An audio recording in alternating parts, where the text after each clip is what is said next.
Hey, it's Tyler. This video is kind of about revolvers and should give you some specific ideas on that. Really though, this video is about why mechanics can almost never and should probably never represent things one-to-one with reality. And why the mechanics don't tell the full story. And why choosing the strictly worse option is sometimes better. This is directed at all of my people who use builds out there and all of my people who, like myself, struggle with the actually portion of a lot of tabletop RPGs where a rule just doesn't really make sense. For this video, I'm going to be comparing two things. And thirdly, people who aren't that gun savvy and are interested in learning a bit more about guns as it pertains to their tabletop RPGs or real life. Note, I'm not an expert in this. I have a decent amount of range experience and been shooting guns pretty much since I could. 12 or 13 years, give or take. But I've never actually had to use one in a violent altercation, so take everything I say with a grain of salt.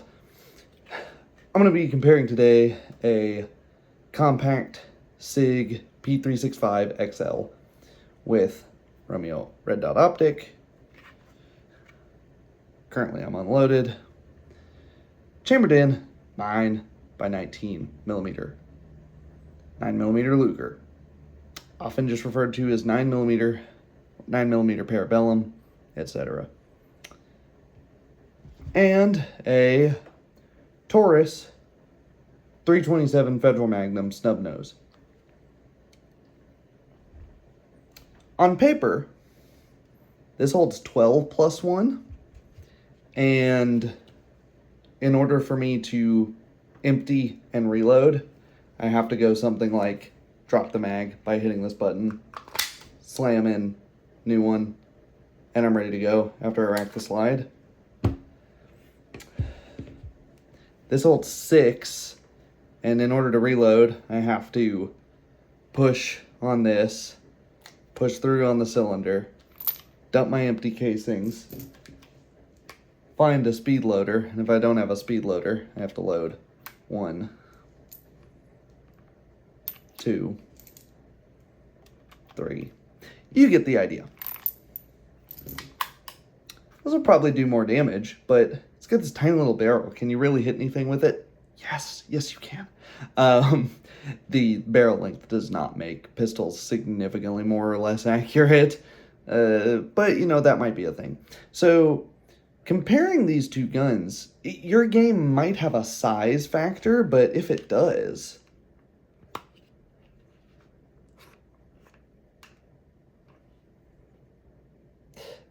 the snub nose might be slightly smaller.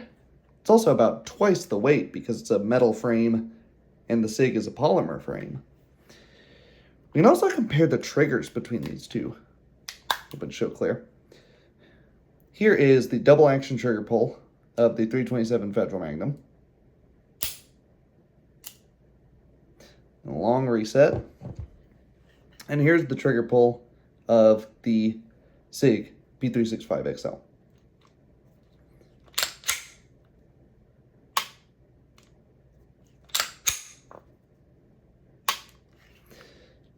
This is much, much lighter, if you couldn't tell, which typically means I can get a much more accurate trigger pull, assuming my grip strength is not very high. So I'm not going to be pulling and doing this, exaggerated obviously, while I'm trying to line up my shot. This is the advantage of I can fire in single action,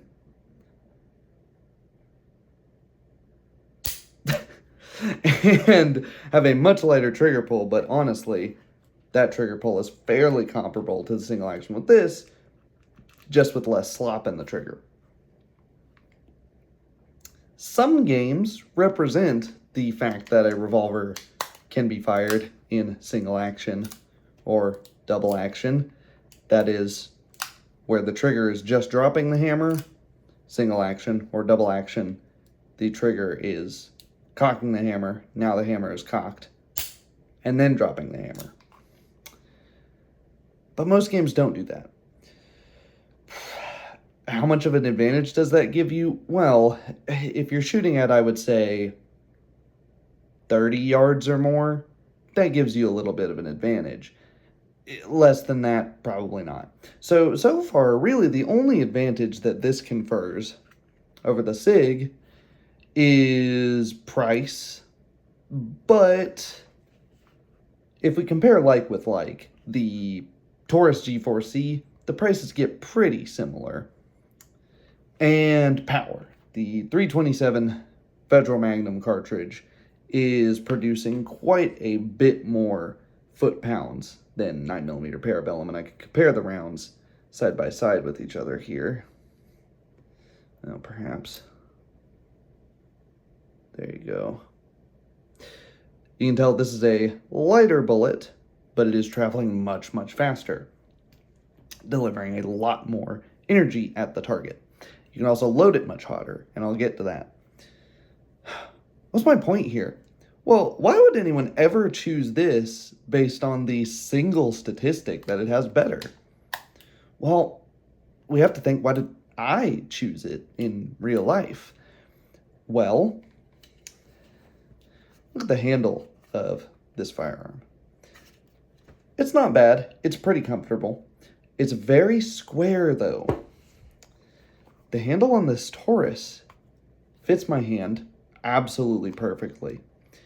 The handle on Revolvers doesn't need to be shaped square so that it accepts a rectangular, so it accepts a magazine.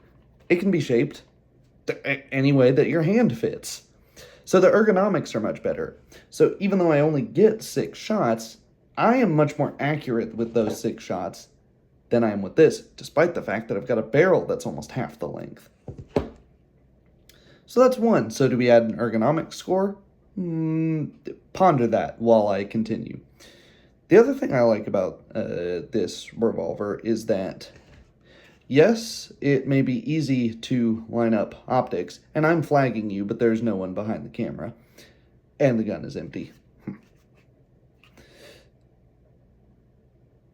You may notice something from there, and it is that this optic has gone out. And you might think, oh, well, that's pretty rare, right? No, that optic has gone out twice in a year.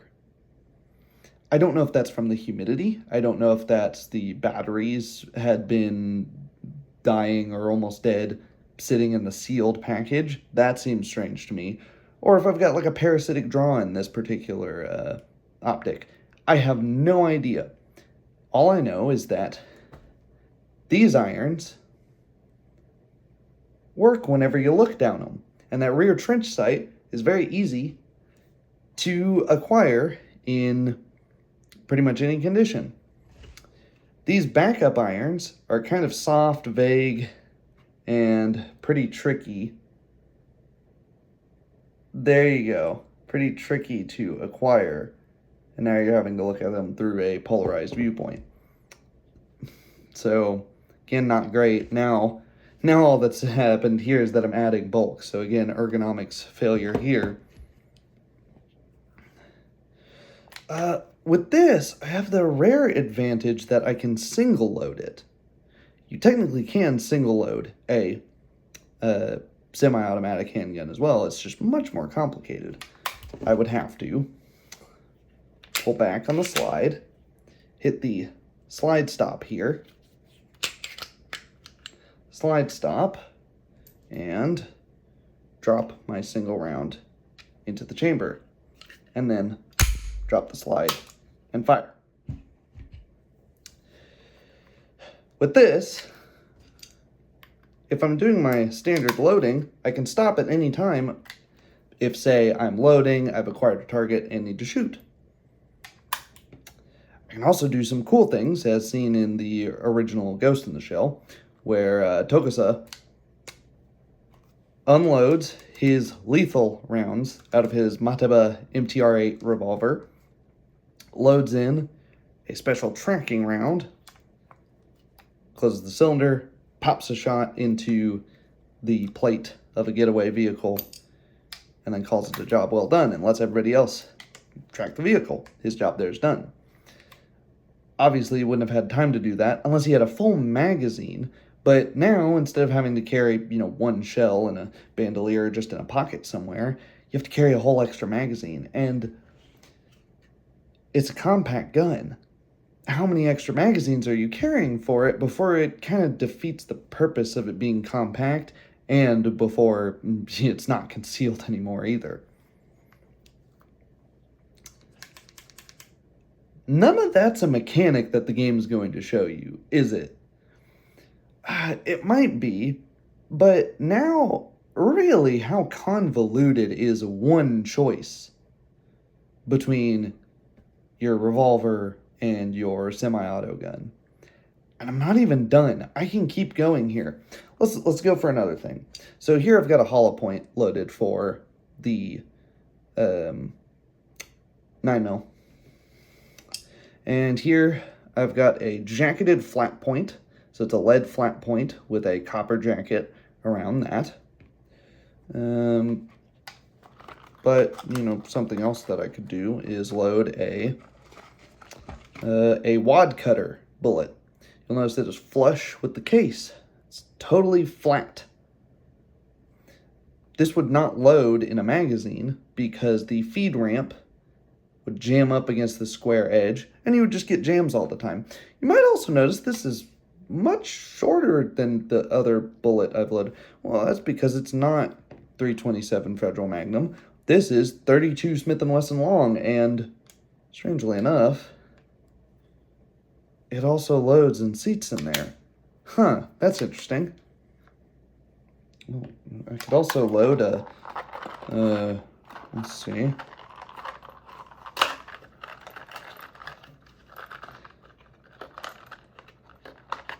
A 32 H&R Magnum, cast lead, semi-wad cutter.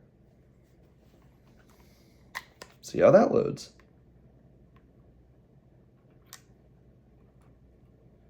Yep, sure enough, that loads too. And then our 327 Federal Magnum, that goes in. And then our 32 Smith & Wesson long. And if I had a 32 Smith & Wesson short, I could load that in. And if I had a 32 ACP, I could load that in as well.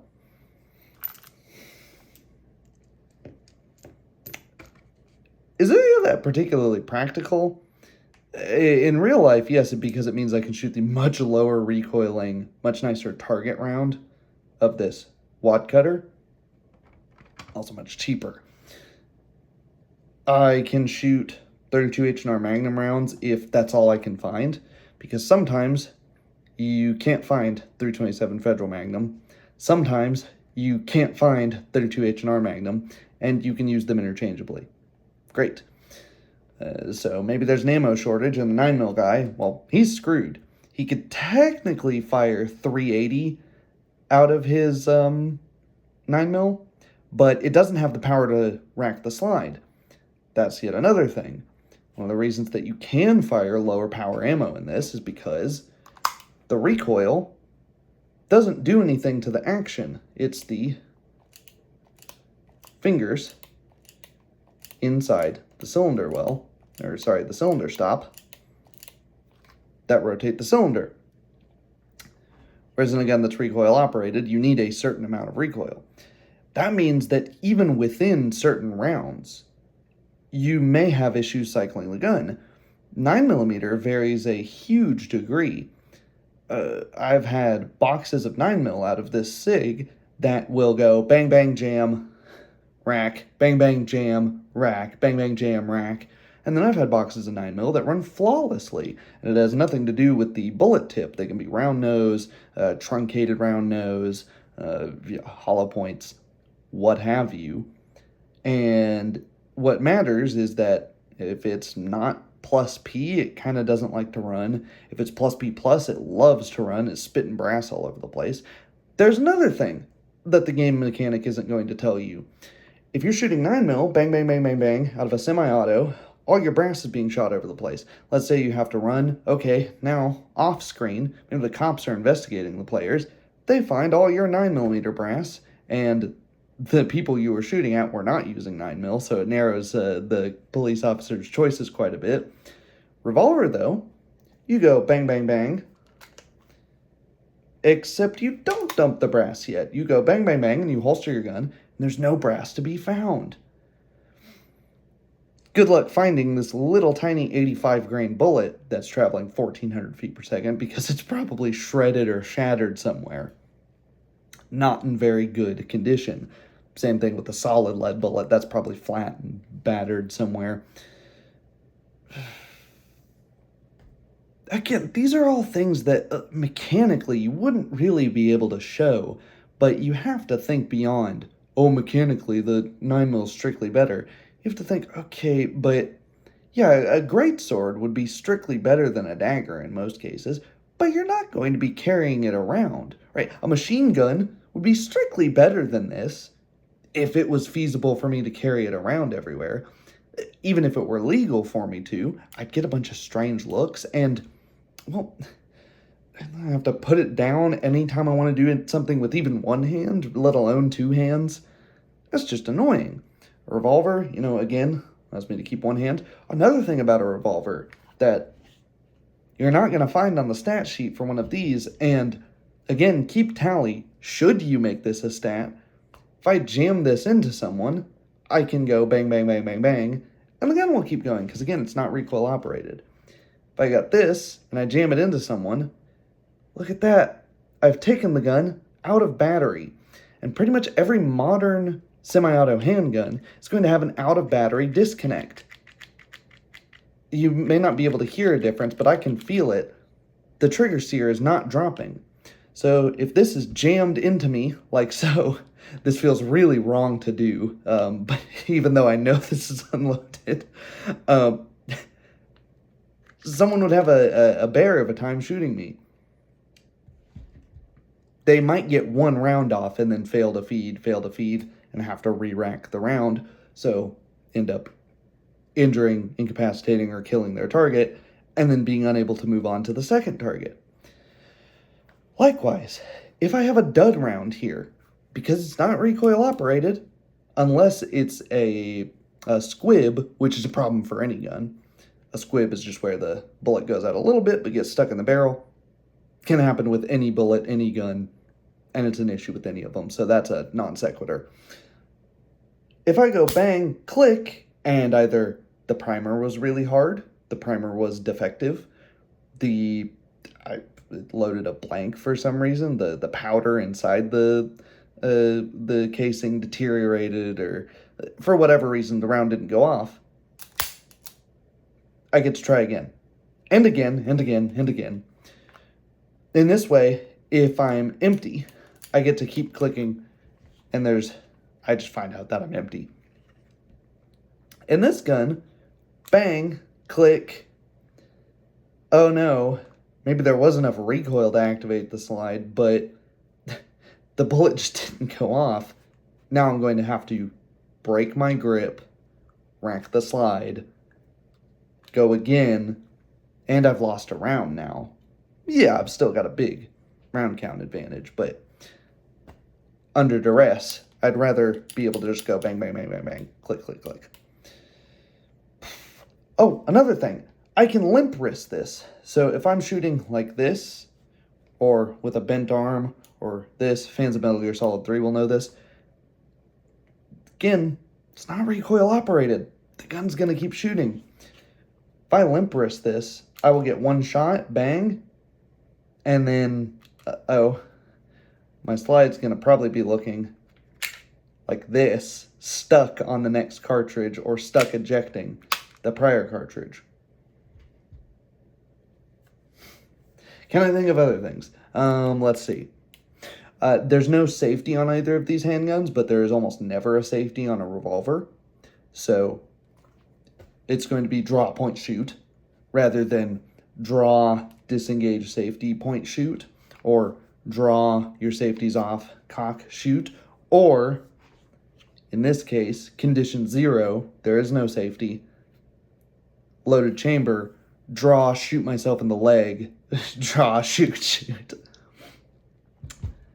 That's a much more likely thing to happen with that gun, which has a much lighter trigger, than with this thing, which has a heavy trigger. So even if I have bad trigger discipline and I start pulling the trigger here, my gun's probably not going to go off until I have it up to bear, just because it's so heavy and so long. So revolvers are typically not given safeties because of the trigger being so long. Now, if at the end of all of this, you've tallied all of these things up and thought, wow, that's really stupid. Why would somebody make a mechanic for every single one of these things? And in many of these cases, how would you even make it a mechanic and not make it the clunkiest thing in the known universe? Congratulations, you understand the point of this video, which is sometimes you choose the option which is worse on paper because there are so many things about that option that are not on paper. That's pretty much it. Oh, and, you know, when you've got a revolver, you can always be an absolute badass, even with the little snub nose, and give your fake surrender stuff, your bang, do a barkeeper's pass, shoot upside down, all your cool stuff. Meanwhile, with the cringe, okay, that's actually kind of possible. I'm not going to do it with a loaded magazine because I'm very worried about it, but I don't think this would be possible with a loaded magazine, whereas here, obviously. I'm trying not to hit my camera here. There we go. Heck yeah. Yeah, even with a not greatly balanced one, you can do cool tricks with it. What other reason is there to pick a revolver, really? You can ignore everything else I've done in this video. Please use firearms responsibly. Neither of these guns is loaded. I can see the magazine for this other one on the table. I just unloaded it. This one, you can always, another advantage of revolvers, you can see that they're unloaded from the back or from the front. If someone is pointing this at you, you know pretty much exactly how worried to be. And you might think, oh, but you can't see the cylinder that's in line with the barrel. That is fine, because that is not the round that shoots. Either this or this is the round that shoots, depending on if it's a Colt or Smith & Wesson pattern, as you can see here. That's pretty much it. Revolvers have a bunch of intangible qualities that makes them very good even today. And you'll probably be very hard-pressed to codify those somehow. That was really long-winded and rambly and all over the place, mainly because I have too much fun with these. Let me know if you guys would like other videos similar to this one. Next video will be some more, probably of what you expect. Hard magic, more concrete, less tongue-in-cheek, I suppose. I don't really know. The tone will be different. All right, see ya.